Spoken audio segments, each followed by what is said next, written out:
Hello there. Welcome to the porch, the preacher's porch.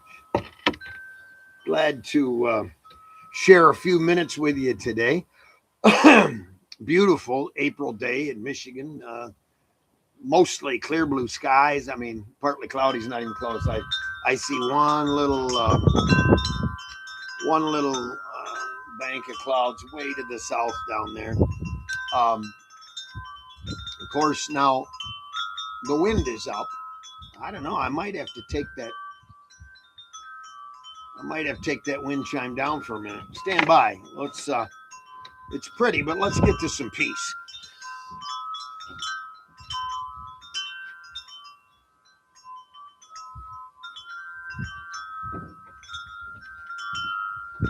Isn't that nice? Isn't it? Well, loud.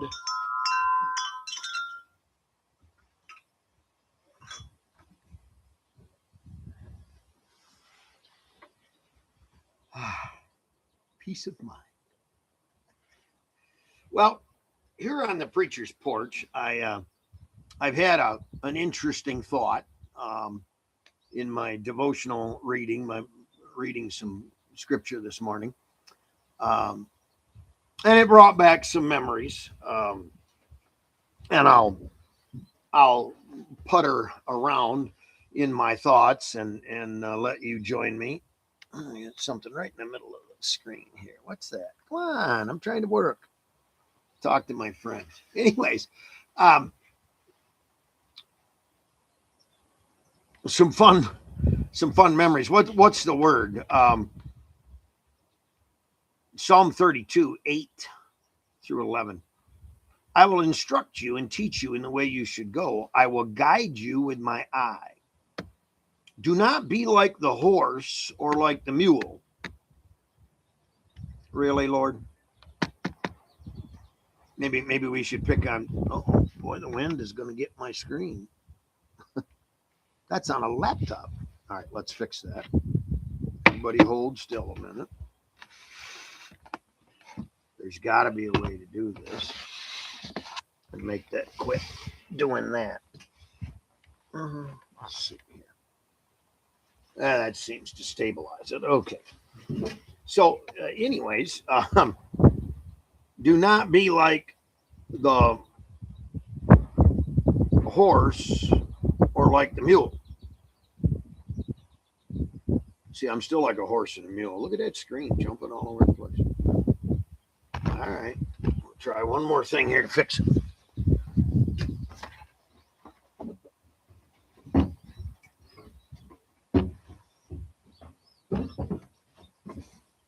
Let's try that.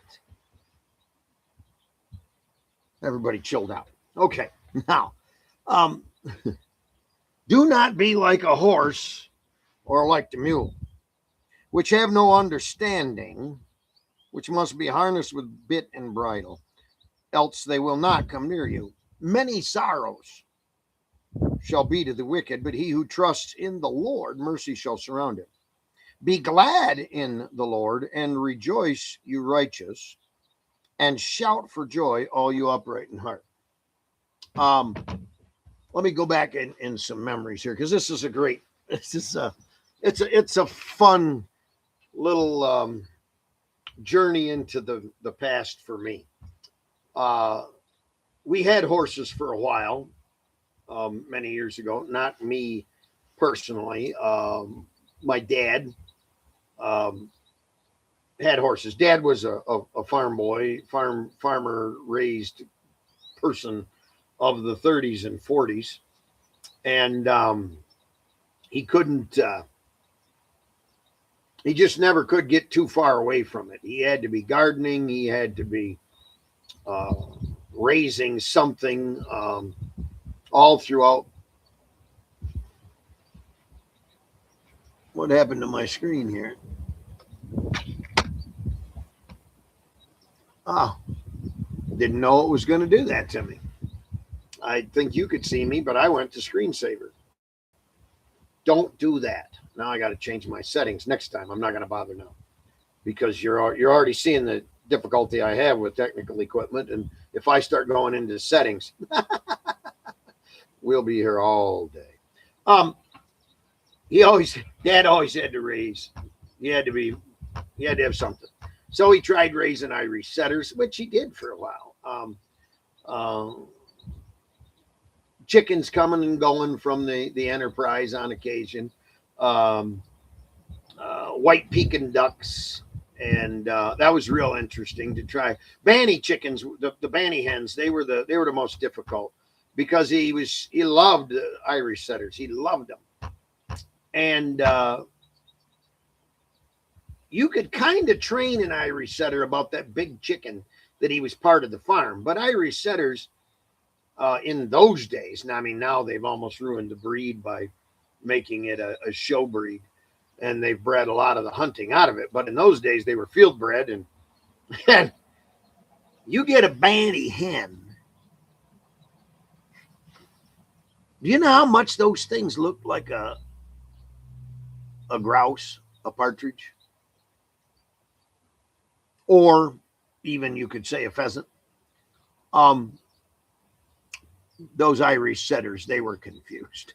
They were confused. Wait. We're going to go hunt that. I'm going to flush it. I'm going to put it up. You're going to shoot it. I'm going to go get it, bring it back. Later, you're going to eat it. But that chicken wandering around on his property, I can't thump that chicken. You know that chicken's got a far worse attitude than that grouse ever. The grouse never did nothing to me or you. But that chicken's rude. That chicken, they're obnoxious and they poop all over the place. Why can't I hit a chicken? See, that's them Irish setters. They didn't understand it. And the duck, it's like, wow, my cousin was a Labrador, and if it goes in the water and paddles about, we're supposed to whack it. So he was dead. Dad was always trying to raise something. And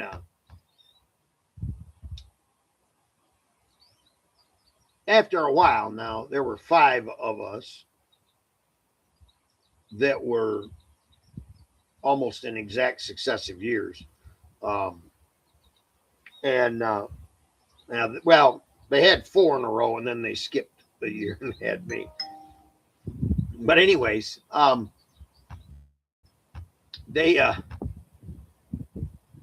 we weren't so much interested. I mean, we were interested in horses, but it just wasn't a thing that he did. He was trying to survive our mouths, eating.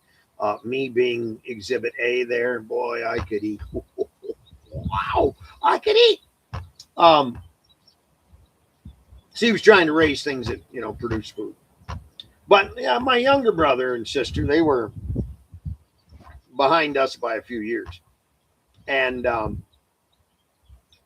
don't know, maybe Dad softened a little bit to the idea. Maybe his finances were a little easier. So he decided my youngest brother was interested in horses. And so he got him one in some kind of shrewd deal from the neighbors. It was a gray nag. Now, there's sentimentality in my family, and my mother's one of the guilty people here on the sentimentality thing about that gray nag. But I'm not sentimental. You're going to see that.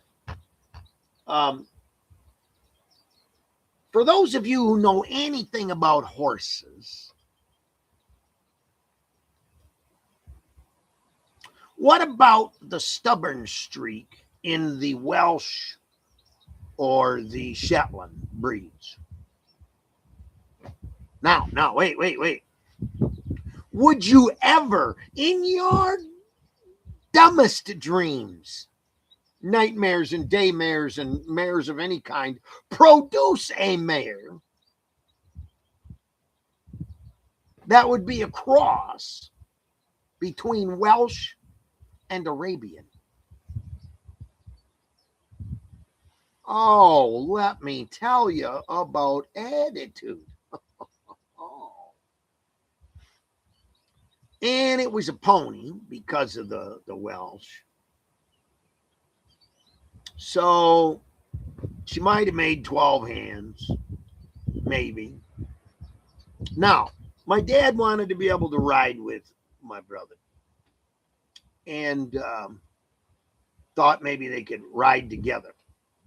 So he got kind of snooping around for a horse, and lo and behold, there was a colt for sale right in our neighborhood, and he went over and talked to the people, and he bought this pretty little Palomino colt.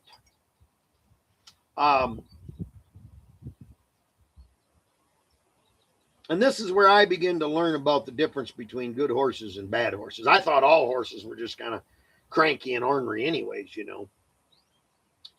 And this little colt came up, and I learned something about the Palomino breed that just blew me away. They're like owning a yellow Labrador with hooves. Generally good attitude, good natured, and really sharp and intelligent, but not sharp and intelligent, looking for ways to kill you. And so, you know, that colt came up, and after a couple of years, he was strong enough to ride. Dad never cut him because he came with a pedigree, an amazing pedigree, actually. 7 generations from Man of War, 3 thoroughbreds in the line, sire and dam side, kind of they were back through there. Impressive horse. Now on this property, we have that old gray nag and a beautiful Palomino stallion. You want to talk about contrast? Oh my goodness. And that old gray nag just about didn't want to be rode. And you come at her with a bridle and she see it.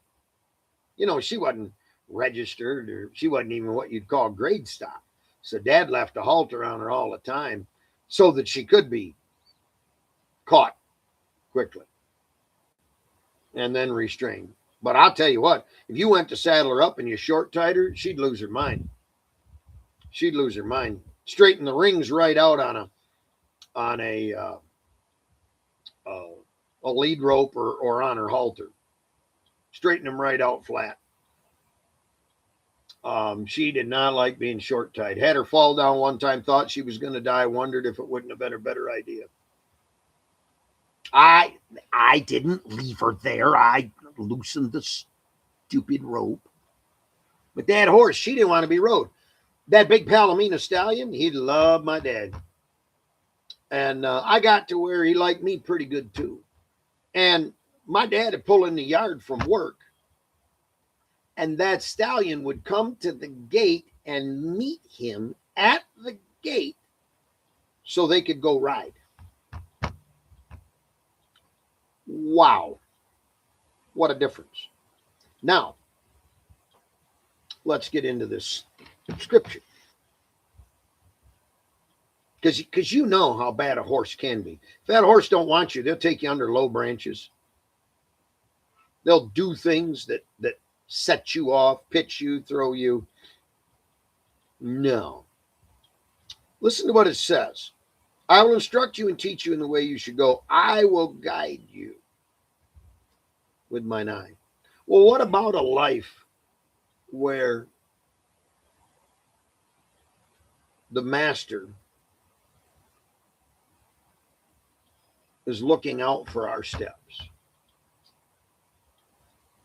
not expecting us to do all the looking ourselves, but is looking ahead of us, saying, no, no, no, I don't want him to get down into that mess right there. And keep him out of that,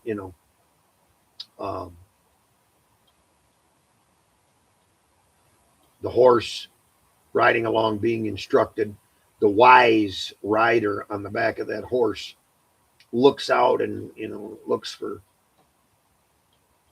low ground or marshy ground that the horse would sink in, finds a way to skirt stuff like that, looks for a trail that's not full of sharp rocks or cactus or something. I will instruct you and teach you in the way you should go. I will guide you with my eye. Do not be like the horse or like the mule, which have no understanding. Tough statement there, because that horse was very smart. Um, he was that big Palomino was very smart. That old gray nag was smart too, but in rebellion most of the time. Um, have no understanding. The old gray nag didn't realize. I think maybe the big horse was coming to understanding. The old gray nag realized that, never realized, I should say, that her whole purpose there was to be rode.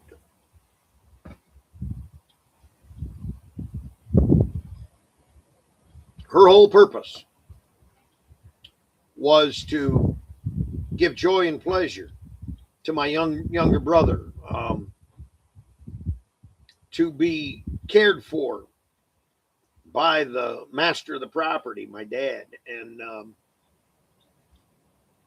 that's where the grain and the oats were coming from. That's where the slicker brush and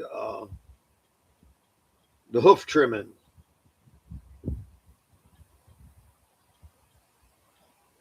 That's where all of the good. Let's see here, verse 10. But he who trusts in the Lord, mercy shall surround him.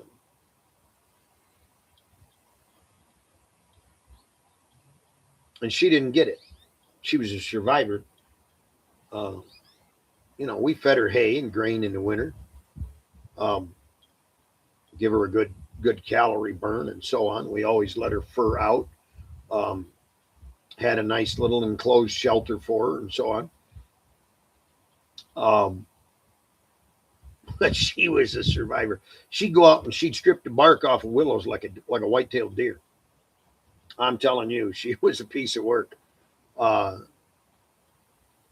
And she didn't get it, really. Interesting contrast to the big horse.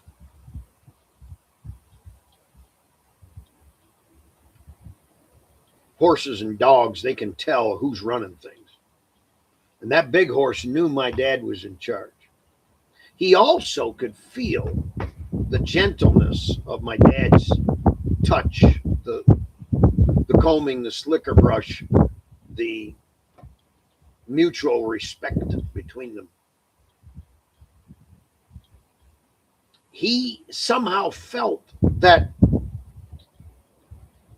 if he trusted in the master's mercy would surround him.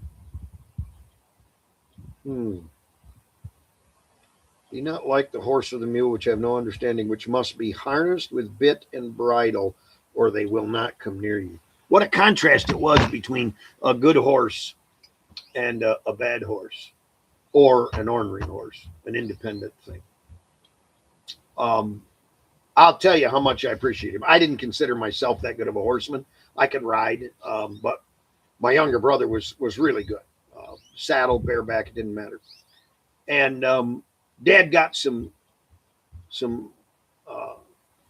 pedigree horses to breed that big stallion with, and one in particular they just threw the smartest, the most marvelous stock, which might be the other reason that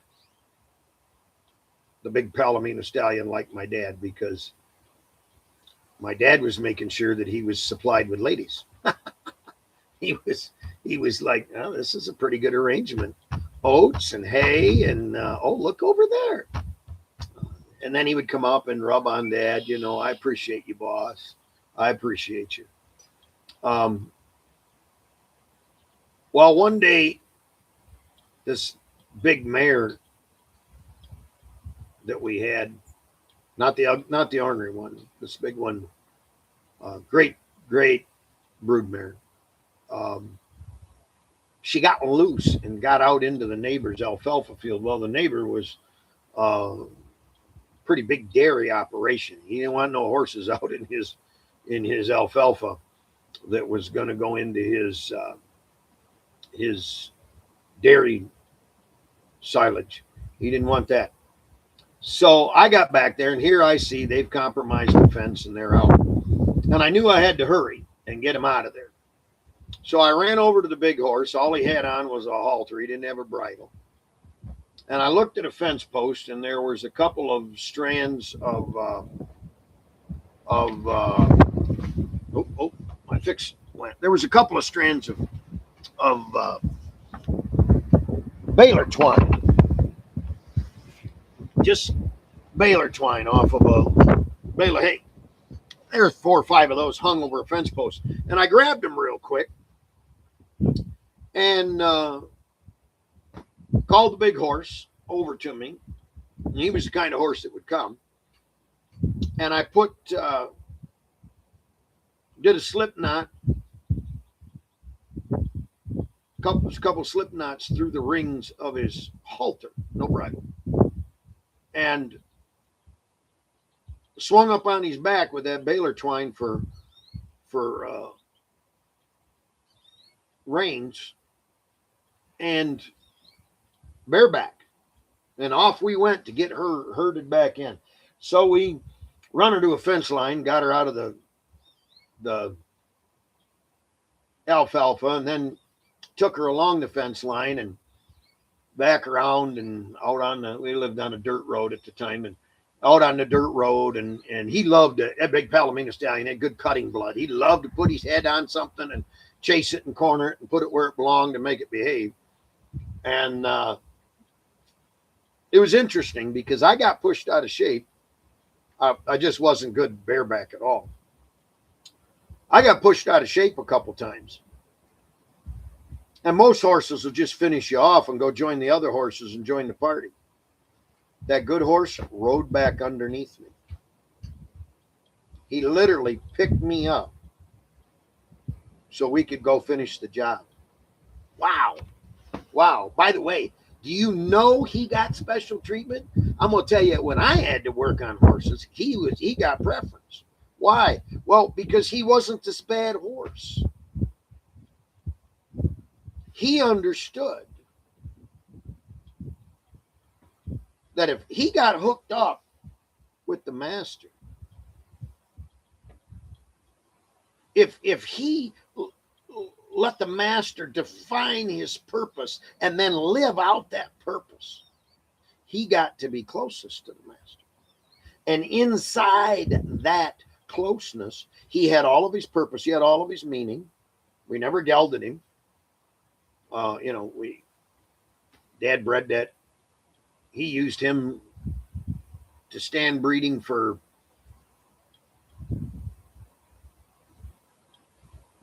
10 years at least.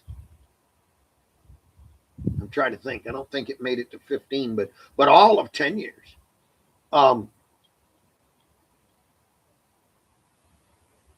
He got the grain. He got the hay. If the mares got unruly and obnoxious, as they are wont to do, Dad would separate paddock and give him some peace. He got let out to wander in the yard when no other horse did. Once Dad and I figured out that he was better natured than that old gray nag, he's the one we used. The big stallion is the one we used to ride the grandchildren because he was kind and a good horse, and that old gray nag was obnoxious. And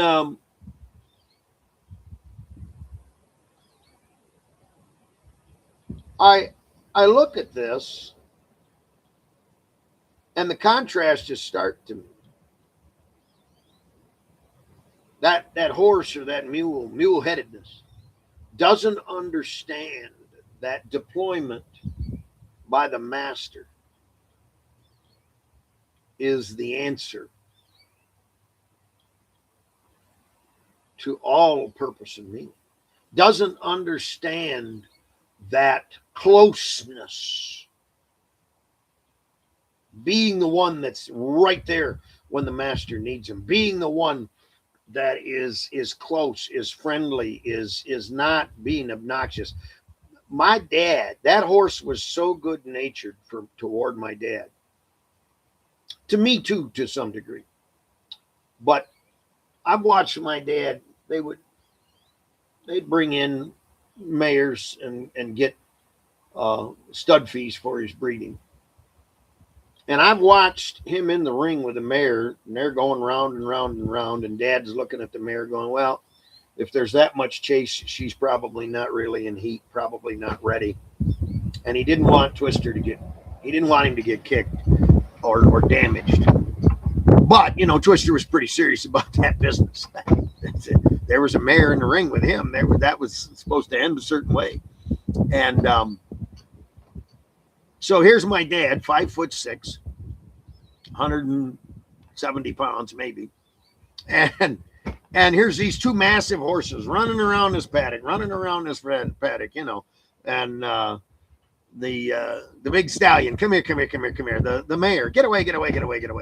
And Dad would walk out in the middle of that, or he'd stand kind of in the square corner of the paddock, because they're making loops, so they're not going into the corner. And he'd watch. And they're going round and round and round. And he'd watch that big stallion a couple trips around that circle. And then he'd find his opportunity, and he'd reach out and grab that halter. Now, most horse people would say you did what to a stallion? You can't understand the contrast between that big horse and that old gray nag.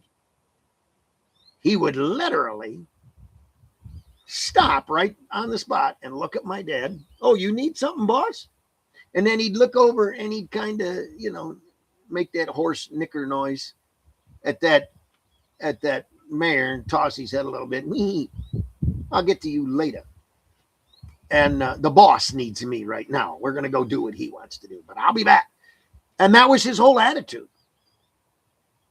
He was that in tune with the master. And so here's what it says. Many sorrows shall be to the wicked.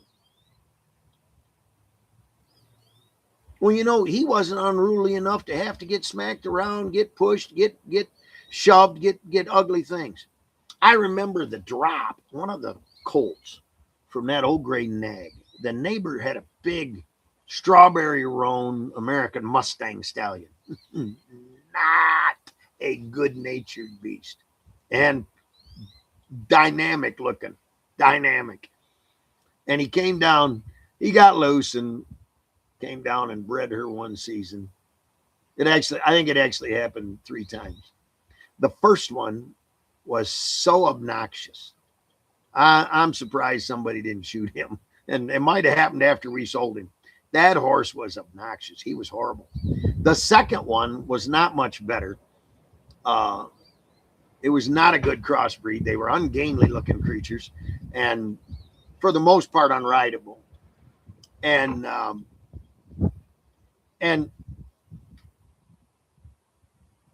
I'd get frustrated with them because they just wouldn't listen to nothing. That strawberry roan American Mustang combined with the Welsh and the Arabian, it was just horrible. That's all I can say. It was horrible. Attitude well beyond a donkey. And so, I'd get frustrated with them. They're not listening to me. They're not doing anything. Trying to at least get them saddle broke so we can sell them to some unsuspecting soul and get them off our property, make them somebody else's problem. And So I put him on the launch rope. And I didn't want him close to me either. That launch rope was all of about 30 feet long, maybe even a little longer. I was not playing. And then I got me a buggy whip with a 5-foot tail that I could really make it crack. No, they never got close enough for me to tag them. I didn't let them get that close. I'd snap that thing, pow, and then on the end of that launch rope, back and forth, round and round, round and round, round and round. First, we're going to gallop. Then we're going to lope. Then we're going to walk. No, you don't get to stop. No, yes, you are going to sweat. Yes, you are going to breathe heavy. Why were they going through that? Because they weren't in tune to what I wanted. They weren't in tune to the master. And it was sorrow to them. It really was. It was sorrow to me, too. They were obnoxious to deal with. It was sorrow. Well, there it is right in front of us. Are we running to the gate to be deployed at the master's bidding? Are we glad to be in his presence? Can he trim our hooves?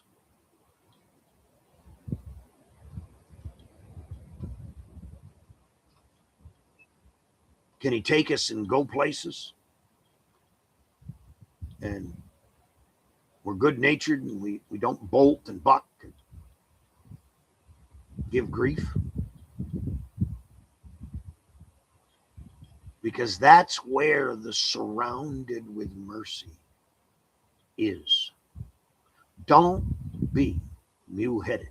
Don't be like a dumb mule or a dumb horse that understands nothing of its purpose, nothing of its meaning, just wants to go do its own little rebellious thing, wander about the pasture, chewing on this, chewing on that, whether it's good for them or not. Let's not be that. Let's be like that big Palomino stallion. Good-natured, literally, for every task. Wow. He was. And dear Lord, help me to be a better Christian, a better disciple than a big yellow horse. Yeah. Fun reviewing these memories. I could tell more stories, but it's time to go. I hope this helps you today. I hope this blesses you and makes you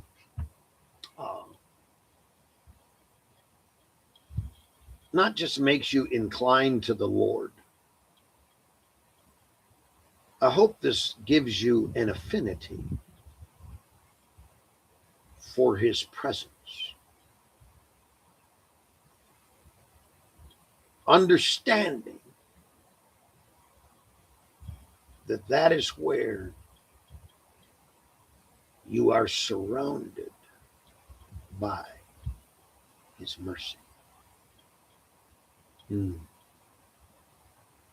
I love y'all. God bless you. Thanks for sitting on the porch with me. It's nice to do this. He told me to. So I'm being who the master said to be. God bless.